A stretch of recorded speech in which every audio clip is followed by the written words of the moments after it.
Je m'appelle Virginie Hartmann, je travaille du coup à la réserve naturelle marine de Cerbère-Banyuls et je suis responsable scientifique depuis maintenant presque 10 ans à la réserve. L'objectif de cette semaine, ça a été de comptabiliser l'ensemble des mérous, des corbes et des sartembours dans la réserve et dans les sites en périphérie, donc dans le parc naturel marin.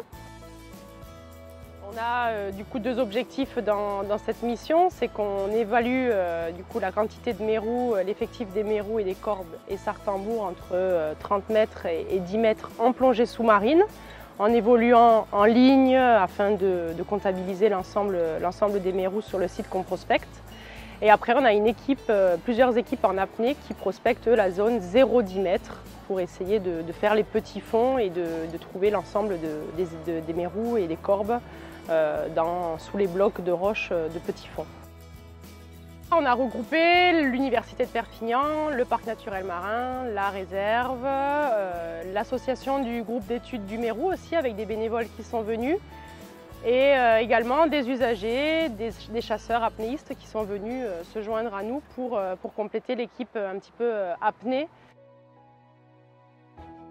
Avec l'agrandissement de la réserve, c'est vrai qu'on espère pouvoir augmenter davantage la surveillance sur la zone étendue, en alliant évidemment nos moyens avec le parc naturel marin. Et dans ce cadre-là, on espère que les chiffres dans une dizaine d'années auront nettement augmenté pour ces espèces. Ouais.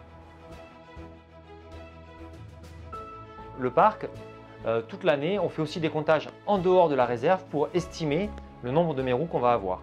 Et l'apport des comptages qui sont faits à l'extérieur en comparaison avec les comptages qui ont été faits cette semaine à l'intérieur permet de savoir le delta qu'il y a à parcourir pour qu'on se retrouve avec une zone vraiment protégée, avec des mérous qui sont en bonne santé et qui vont pouvoir se répartir plus loin, au-delà de la réserve, dans les zones du parc.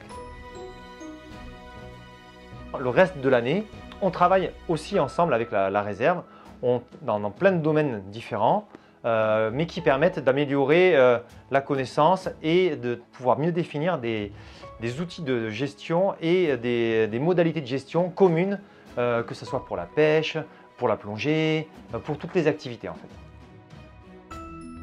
La réserve existe depuis presque 50 ans, elle aura 50 ans en 2024, donc 50 ans de protection, ça a ses effets, c'est clair. Alors le GEM, c'est le groupe d'études du Mérou. C'est une association loi 1901 qui a été créée pour étudier le mérou, mais aussi le corbe, et pour acquérir de la connaissance pour mieux le protéger. Elle a permis de lancer pour la première fois le moratoire en 1993.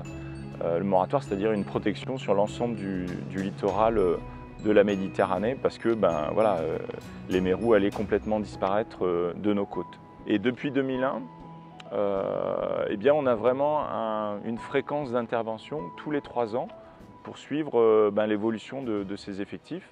Mais on a quand même aussi des correspondants sur toute la Méditerranée, au niveau du Maroc, de l'Algérie, du Liban.